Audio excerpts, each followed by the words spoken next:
Bismillahirrahmanirrahim. Assalamualaikum warahmatullahi wabarakatuh. Dan salam sejahtera kepada semua pendengar setia kami.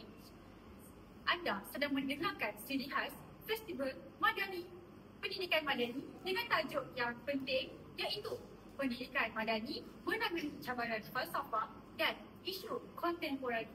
Sebelum kita mulakan podcast pada hari ini, saya dengan gembiranya ingin memberitahu kepada semua bahawa podcast kita pada kali ini sponsor oleh Nescafe. Seperti yang anda lihat di atas meja. Jangan lupa dapatkan anda punya, okey? Baiklah.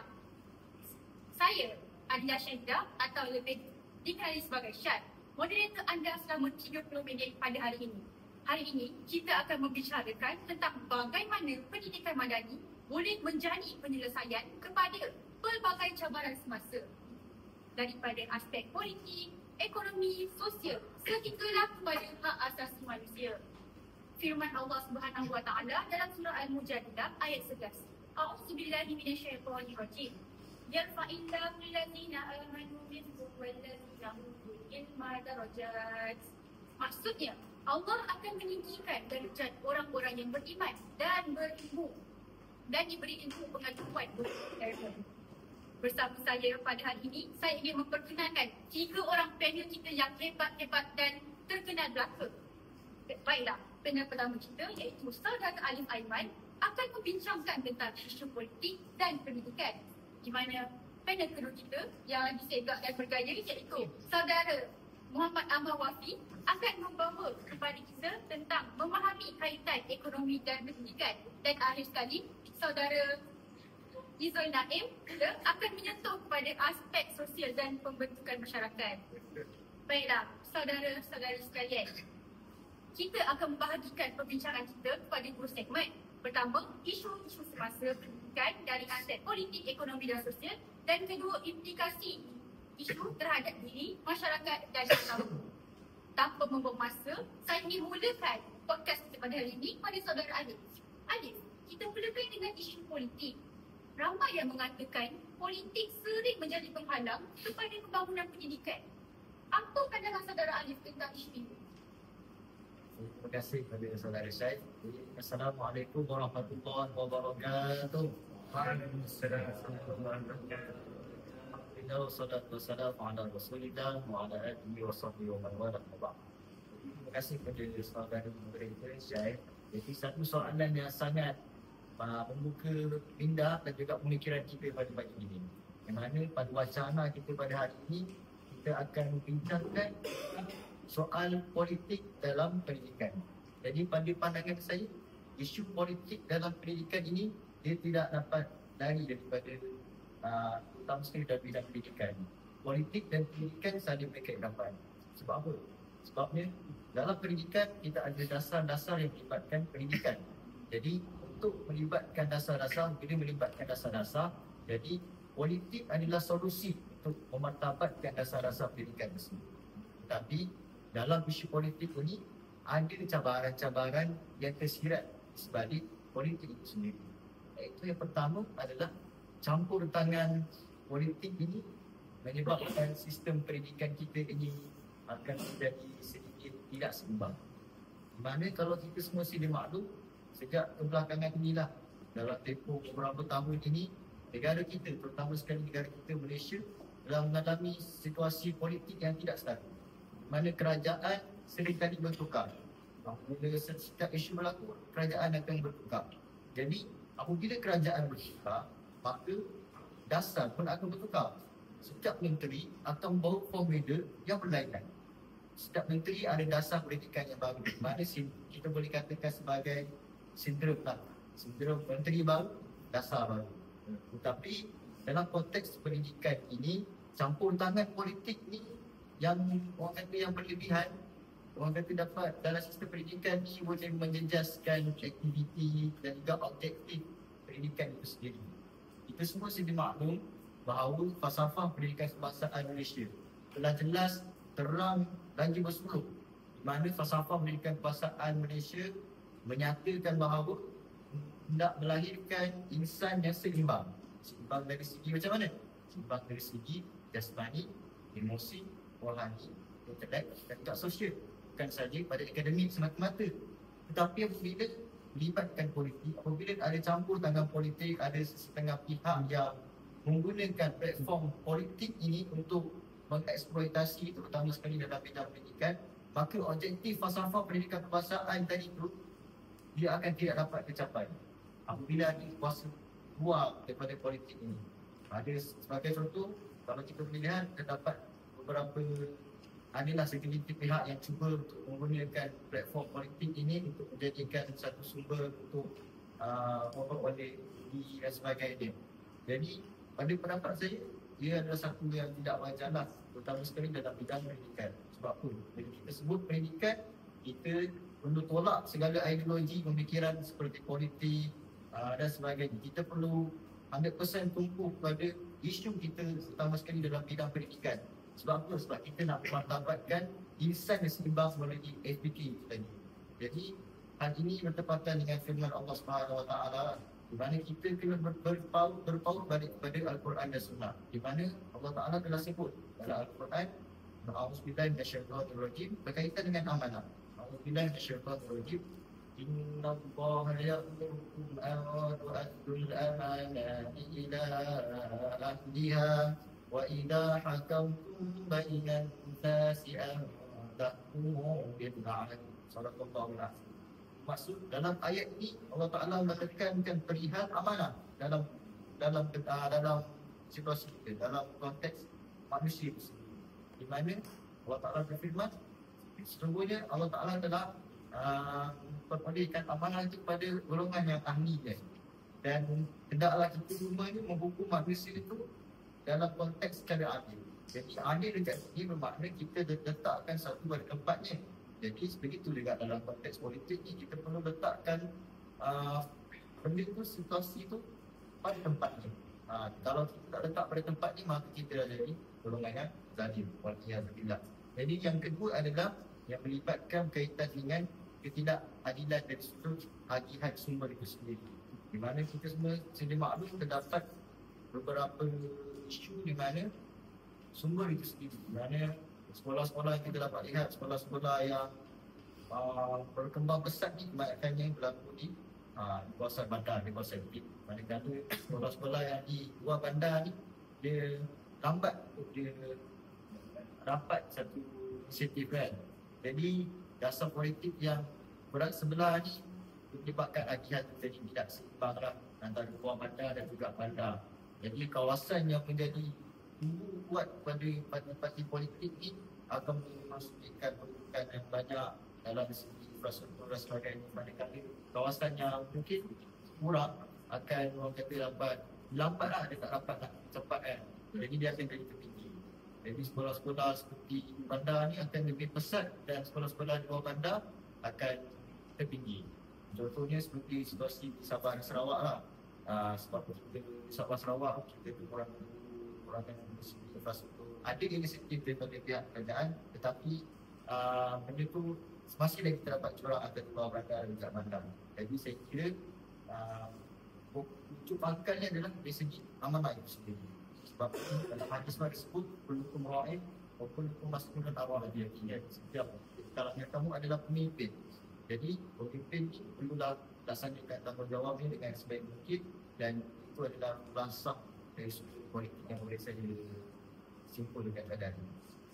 Baiklah, penerangan yang sangat mantap daripada saudara Alif. Apa yang saya dapat simpulkan adalah yang terdapat dua, iaitu campur tangan politik dan juga jurang antara bandar dengan luar bandar. Yang mana pentingnya politik itu untuk menjaga amanah mereka yang telah diberikan. Seperti saudara Alif cakap tadi, yang mana manifesto mereka kadang-kadang menjadi manifesto tentang pendidikan menjadi umpan kepada mereka untuk dapatkan undian. Okay. Jadi jelaslah bahawa kestabilan politik dan dasar yang berteraskan nilai Islam amat penting untuk menjamin hak pendidikan. Okey, baiklah. Terima kasih saudara Alif. Seterusnya, kita ke aspek ekonomi pula. Kita teruskan kepada saudara Amar Wafi. Bagaimana faktor ekonomi memberi kesan kepada sistem pendidikan kita? Baiklah, kita minum dulu sponsor kita, Nescafe. Jom minum. Okey. Ya.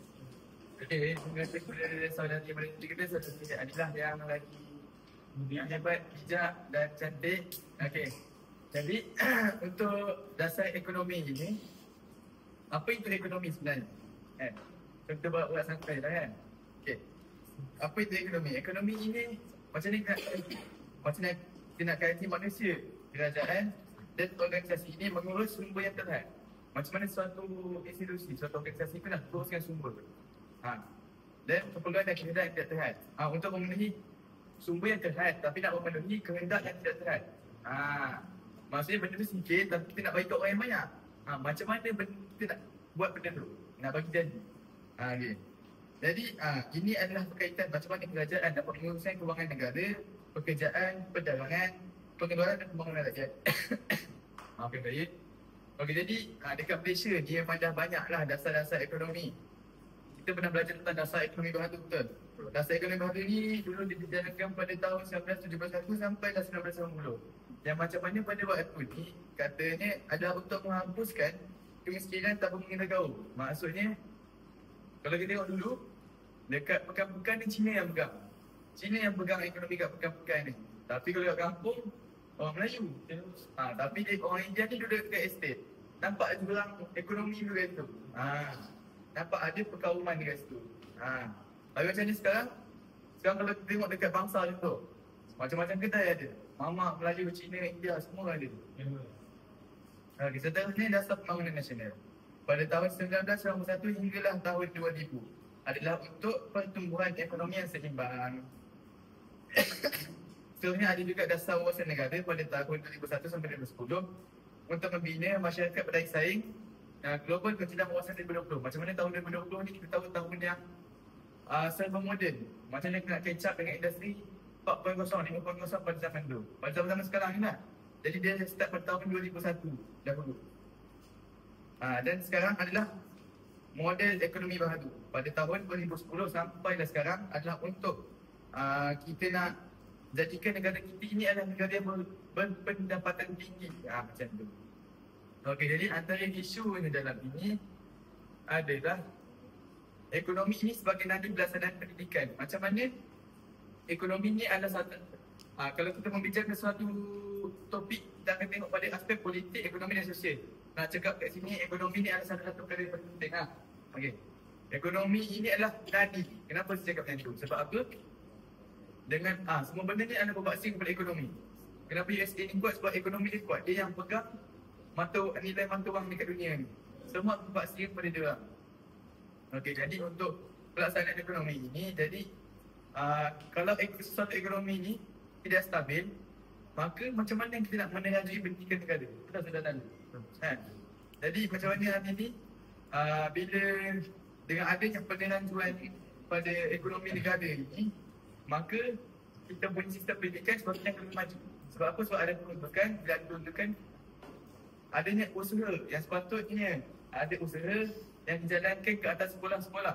Tak kira lah tadika, sekolah rendah, sekolah menengah ke ataupun institusi pendidikan tinggi untuk memajukan masyarakat-masyarakat ini supaya dapat menghasilkan pelajar, dapat menghasilkan generasi baru yang berdaya saing, yang boleh catch up dengan Industrial Revolution 4.0. Okay, contoh pada COVID-19, macam mana negara kita ini dilanda krisis yang tengok ramai beberapa ni kehilangan kerja. Saya mungkin ada antara kalangan kita ni, para pendengar kita, saya minta maaf, tapi mungkin ada antara kita yang beberapanya kehilangan kerja. Kehilangan kerja yang menyebabkan anak-anak di rumah suka mendapat pendidikan. Sebab apa? Pada zaman itu kita sangat-sangat bergantung pada teknologi. Dan teknologi ini bukan harga yang murah, bukan RM1 kita dah dapat. Paling-paling RM500 lah contoh nak beli telefon kan.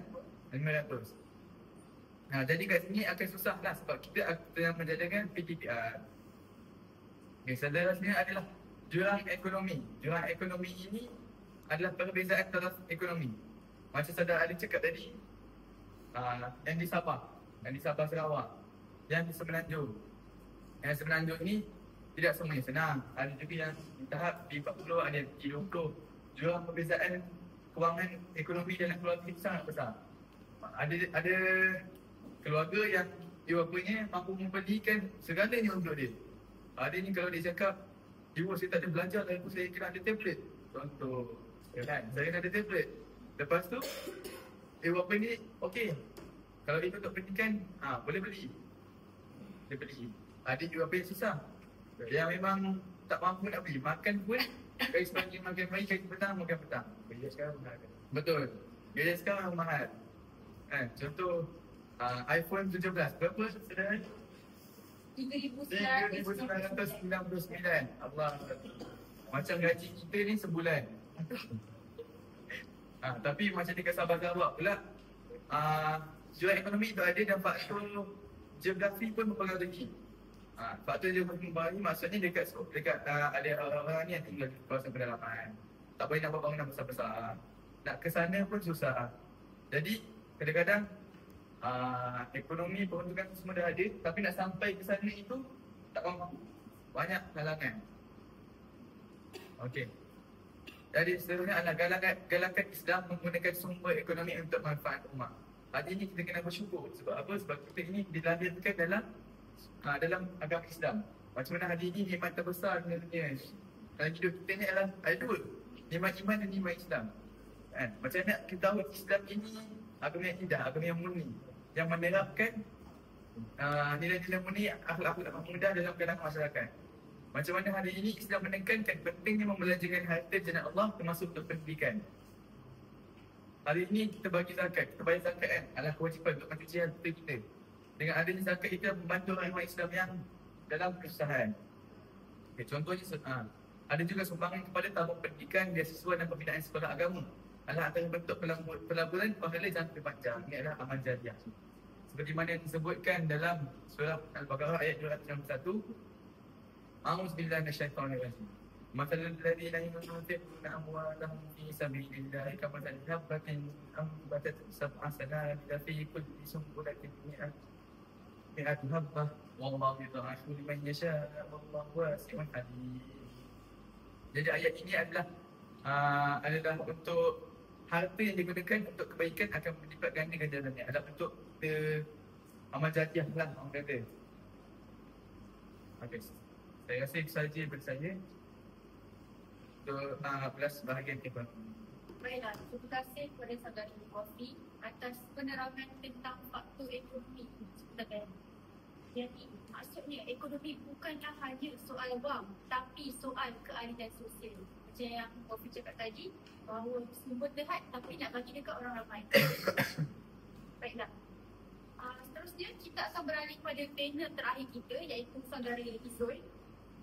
Apakah cabaran sosial utama dalam dunia pendidikan hari ini, saudara Izul? Boleh Izul jelaskan? Okey, terima kasih kepada Saudara Syai selaku moderator kita hari ini. Jadi, Assalamualaikum warahmatullahi wabarakatuh. Okey, jadi seperti yang disebut oleh Saudara Syai, nama saya Izul. Dan Alhamdulillah, hari ini saya sangat bersyukur kerana dijemput oleh podcast Edu daripada Syai. Dan sebenarnya saya pun ada jemputan daripada Yusuf Podcast. Tapi saya terpaksa untuk tolak sebab mungkin bagi saya podcast pendidikan itu lebih dekat pada saya. Okay, so untuk kita bincang pada sosial, okay, kita kan dalam segmen podcast, maksudnya kita santai-santai, nak minum boleh minum. Okay, dalam isu sosial dalam pendidikan, isu sosial adalah isu yang sangat penting, seperti mana isu politik, isu ekonomi. Okay, jadi saya nak sentuh berkaitan isu politik dan ekonomi yang dibincangkan oleh saudara Alif dan Wafi, di mana benda ni selalu berkaitan politik, ekonomi dan sosial. So dari segi politik, kita katakan politik itu adalah benda yang panduan untuk pendidikan. Maksudnya perancangan pendidikan tu datang daripada politik. Politiklah yang menyusun bagaimana pendidikan untuk negara kita hari ini. Dan juga ekonomi. Ekonomi memainkan peranan penting untuk kita dapatkan pendidikan yang inklusif, pendidikan yang baik. Dan seterusnya adalah sosial. Okey. Kita tahu bahawa sosial ni adalah, orang kata definisi dia adalah hubungan pelajar dengan guru, hubungan pelajar dengan masyarakat, hubungan kita dengan masyarakat dalam negara dan juga luar negara. Jadi kita kena faham semua masyarakat ada hak untuk mendapatkan pendidikan dalam suasana yang selamat, bebas dan berdiskriminasi dan buli. Okey, isu ni adalah isu yang sangat-sangat sensitif bila kita cakap pasal diskriminasi.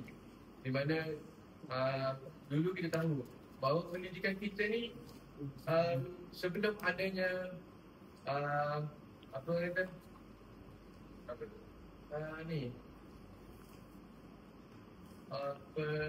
perjanjian, sebelum adanya penyusunan kurikulum yang baik, sebelum tu kita tahu pendidikan kita adanya sekolah adanya sekolah Cina, sekolah India dan sekolah Melayu. Jadi benda tu telah menunjukkan bahawa sosial pendidikan dahulu sangat-sangat teruk dan tidak baiklah orang kata. So dengan adanya pendidikan yang sekarang yang sangat-sangat baik disusun oleh menteri kita, so dia memberikan hak untuk semua.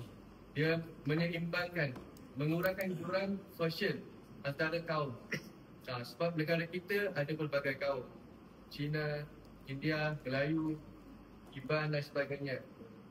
So alhamdulillah Malaysia ni orang kata perpaduannya agak kuat disebabkan oleh penyusunan pendidikan yang sangat teratur.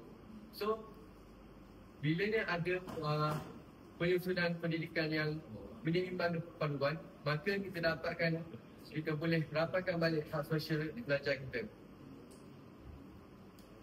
Okey, jadi antara cabaran yang kita dapat lihatlah dalam aspek sosial ni adalah pengaruh media sosial. Sebab kita nampak sekarang semua lapisan umur semua dah ada gadget. Anak-anak kita pun dah ada gadget, ada gadget. Dan yang paling parah adalah anak-anak remaja dan anak-anak kecil. Sebab diorang ni adalah di bawah pendidikan kata. So benda tu dalam bimbingan kita semua sebagai ayah, sebagai mak. Dan so cabaran sosial ni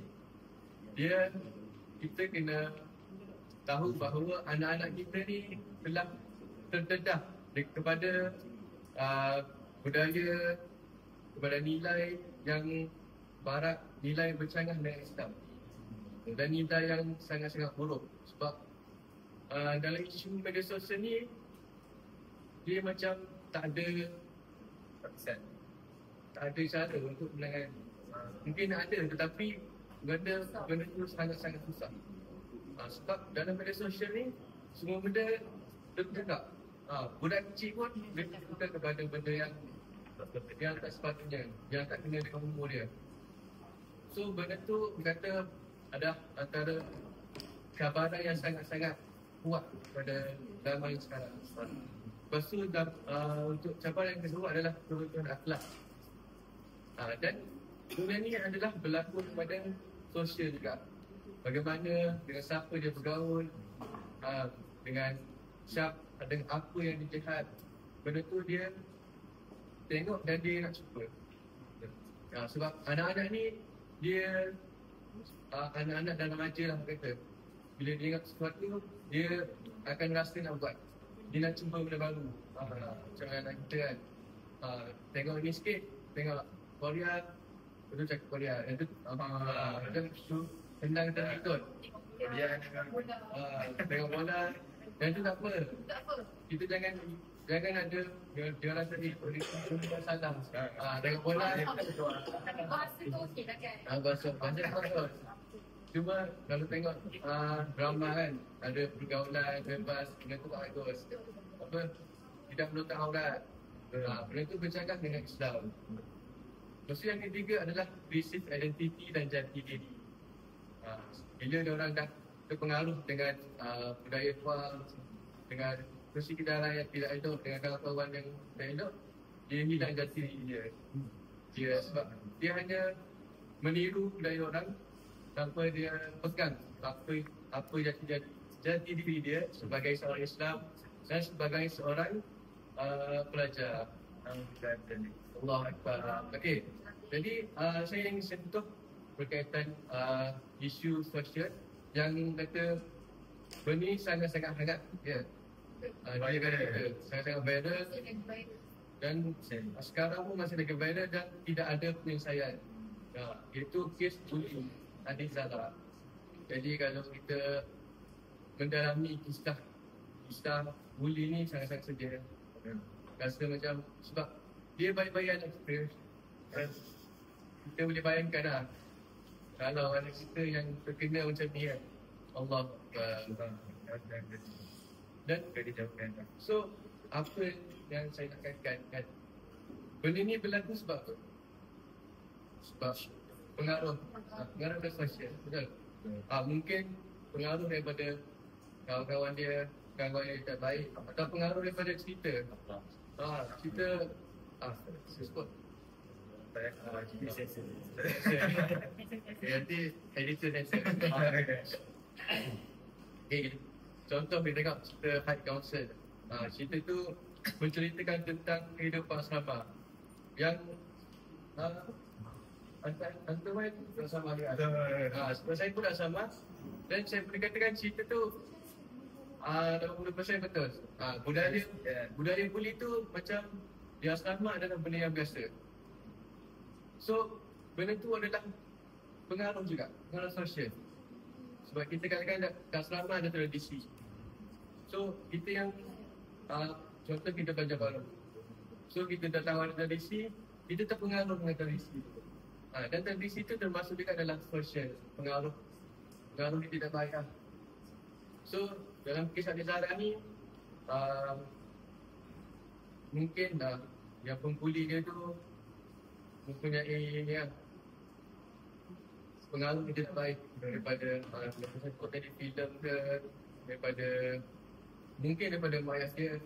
Kita tahu hubungan dia dengan mak ayah dia macam mana. Itu pun adalah pengaruh sosial juga, ataupun pengaruh masyarakat. Mungkin sebelum dekat luar dia dah bergaul dengan orang-orang gangster macam ni kan. Kita tak tahu. So itulah kesan kita tengok kesan jika sosial tidak dijaga dan boleh efek dalam pendidikan. Sebab kita tahu kurikulum baru kan menekankan soal adab. Adab boleh kita faham adalah akhlak. So peruntuhan akhlak ni boleh jadi akibat sosial yang buruk. Jadi saya rasa itu saja untuk penerangan sosial. Terima kasih Saudara Zul. Yang mana ini menerangkan tentang faktor sosial menjadi isu pada pendidikan zaman sekarang lah.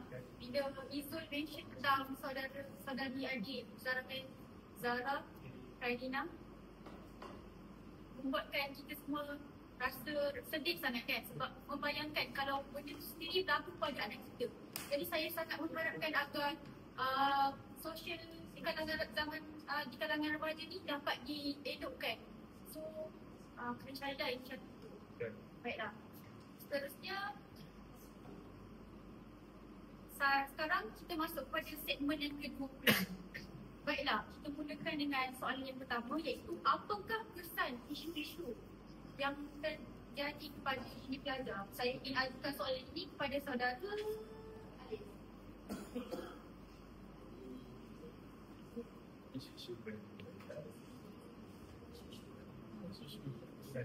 Kesan jadi pada sembilan. Jadi tak sekali kan ini bukan dari sudut masyarakat dari sudut akhlak. Bila isu-isu itu berlaku, jadi perubahan akhlak itu berlaku di kalangan para bandar. Peranan kita sebagai seorang guru ni bukan sekadar kita mengajar dalam kelas tadi. Masuk dalam mengajar kan. Sebaliknya dalam konteks pendidikan zaman ini kita perlu kita perlu menerapkan soal perihal adab dalam hal studi sekolah. Sebab kita tak lahirkan berasaskan DPK kan. Jelas dia jadi dan saja akademik semata-mata, bahkan dia punya dua filsuf dia jadi saya itu tadi yang menjadi sebagai kesan lah. Mana dia dengan pendapat saudara? Isu-isu ini kalau kita lihat okay. Jadi isu-isu ini politik, sosial, ekonomi ni macam-macam boleh jadi, macam-macam boleh berimpact kepada pendidikan ni lah. Contoh dari segi ekonomi tadi macam dia cakap akan ada lahirnya generasi yang kurang berdaya saing lah. Sebab sekarang ni kita dah sampai ke selamat kita dah sampai ke industrial revolutionary IR 5.0 yang di mana dekat sini kita semua pakai AI, semua pakai digital, robot, mesin semua kan. Jadi benda ni tak semua boleh kejap. Nak digital negara ni kalau setengah orang ni tak boleh kejap. Jadi dengan adanya penerapan ekonomi di sekolah, bila ekonomi sekolah tu baik, maka kita dapat terapkan di sekolah benda-benda basic tentang teknologi, sains, pengembangan STEM semua itu boleh jadi dah. Sebab kalau contoh peruntungan tak sampai, kita dapat hasilkan budak-budak yang basic STEM dia tu kuat untuk kita hantar ke dunia luar nak support, nak catch up dengan dunia IR yang kawasan. Lepas tu kesan-kesan sosial lagi macam saudara Izul bertanya tadi tentang kes arwah tadi datang kan. Sebenarnya bully ni yang viral tu tak berapa, viral ni tak banyak. Tapi benda tu banyak sangat berlaku. Macam pengalaman kami di sekolah dulu kan, memang banyak benda tu berlaku secara nyata. Kan ada yang dipukul, ada yang dibuat macam-macam lah. Ada yang kena basuh pakaian dalam kan. Saya macam tu sekali. Kadang-kadang semuanya ni sebab manusia ni bila ada sifat pemalas, ada sifat di hati dia. Kadang-kadang benda-benda macam ni pun akan menyebabkan berlakunya bully lah. Jadi sebenarnya semuanya berbasir kepada hati. Hati yang bersih ni lah yang akan menjadi pemangkin kepada pembangunan generasi yang akan datang. Kalau hati ni yang kotor, macam-macam yang berlaku. Kita sudahan, sekarang saya cuma doa.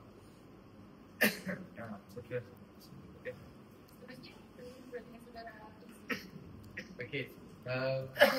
Jadi saya ingin nyatakan satu kesalahan dan benda ni saya sebelum datang tadi dah saya terfikir. Kita tahu kita boleh nampak apa beza masyarakat Malaysia dan Indonesia daripada segi pendidikan. Betul. Dan benda ni boleh dirangkumkan melalui ekonomi, politik dan sosial. Di mana kita tahu bahawa IQ rakyat Indonesia lebih rendah daripada Malaysia. Dan bagi Ada fun fact, Florida lagi tinggi daripada Indonesia. Ya betul. Fakta yang ada. Dan benda ni bukan saya cakap. Ada dalam UNICEF bagi tahu bahawa orang masyarakat yang dapat pendidikan di Indonesia dan silap saya 20 hingga 25% berbanding Malaysia 5 hingga 7 sahaja. Minta maaf kalau saya silap. Di mana sebab dia kerana jurang masyarakat terlalu jauh. Sebab kalau dekat Indonesia kita tahu masyarakat dalam punya kurapan. Dan negara dia luas, sangat-sangat luas. Lepas tu, and then tahu ada yang sangat-sangat miskin, dan ada yang masyarakat yang sangat di bandar lah. So, jurang tu bila jauh sehingga kan yang dekat area pinggir ni tak dapat pendidikan. So sebab itulah bila tak dapat pendidikan, and then benda ni punca daripada politik juga, daripada ekonomi. Sebenarnya lah. Dan sosial sebab ada jurang tu. So benda ni bila pendidikan tu tak ada, so dia orang kurang berpengetahuan tu. And then kurang ditekankan adab, akhlak dan sebagainya. So kita nampak masyarakat di sebelah tu Kita nampak dia orang macam kurang sedikit. Bukan sebab dia orang tak pandai, sebab dia orang tak dapat peluang. So alhamdulillah kita dekat Malaysia pendidikan kita sangat-sangat bagus. Sebabkan tiga aspek tadi lah yang Perdana Menteri kita tekankan. Jadi itu sahaja dari saya. Okay, terima kasih sahabat Rizul. Benarlah apa yang saya katakan tadi bahawa pendidikan itu penting. Sebetulnya Malaysia sendiri meletak ke atas bahawa semua kanak-kanak wajib untuk mendapatkan pendidikan yang rendah. Dan pada parents yang tak bagi pendidikan tu akan dikenakan tindakan. Jadi soalan terakhir saya adalah kepada kaum sekalian, itu apakah implikasi terhadap masyarakat dan bukannya tentang pesan kepada abang Ustaz sendiri? Bolehkah dengan saudara Arif? Jadi secara ringkas saya sebut kalau berkaitan dengan masyarakat ni saya berkait rapat dengan hak asasi manusia itu sendiri lah. Jadi seperti mana pendek-pendek kita dah mulai jelas berkaitan dengan saya ambil satu lagi berkaitan dengan isu diskriminasi dan juga kekerasan lah. Terutama sekali dalam pendidikan. Jadi isu kekerasan dan diskriminasi ini perlu dihentikan lah supaya perlu diberi nota yang sebutkan supaya tak ada lagi isu-isu yang melibatkan ini terutama sekali dalam proses pendidikan. Sebabnya Islam tak ajar kita untuk ganas untuk diskriminasi. Islam mengharapkan izan iaitu secara adil dan saksama kepada semua masyarakat. Tak kisahlah kita ni anak orang kaya ke dan sebagainya, tapi kita perlukan sifat adil itu sendiri dalam masyarakat kita. Jadi sebagai untuk bicara, jadi kes-kes budi dalam pendidikan ini sama ada yang viral ataupun yang tidak viral sama sekali perlu diberikan tempat yang sempurna supaya sistem pendidikan kita ini dapat dimartabatkan dan dapat menjadi satu contoh yang baik buat negara-negara yang lain. Dan ini jadi satu inspirasi pada negara-negara contohnya negara Indonesia.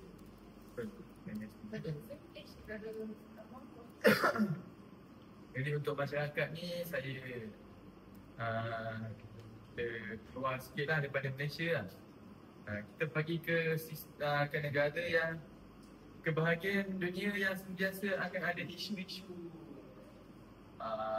sekatan lah dalam segi ekonomi, politik semua. Contohnya di benua Afrika. Afrika ni macam mana? Kalau kita cakap Afrika ni dia identik kepada kita kan. Negara-negara ni memang susah kan. Ada yang masih orang kata masih berkaki ayam dalam tanah gitu lah. Memang nak cakap benua Afrika ni dia sebenarnya maju, ada kawasan yang maju dan ada kawasan yang betul-betul mundur.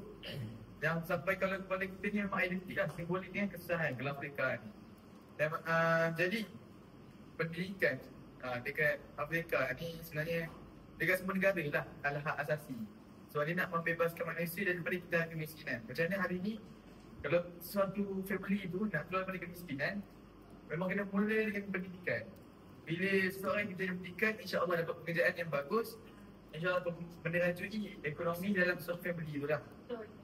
Dan apabila ekonomi negara macam miskin, maka pelaburan terhadap pendidikan juga menurun. Jadi macam dekat Afrika tu ada setengah kawasan yang ekonominya sangat-sangat susah.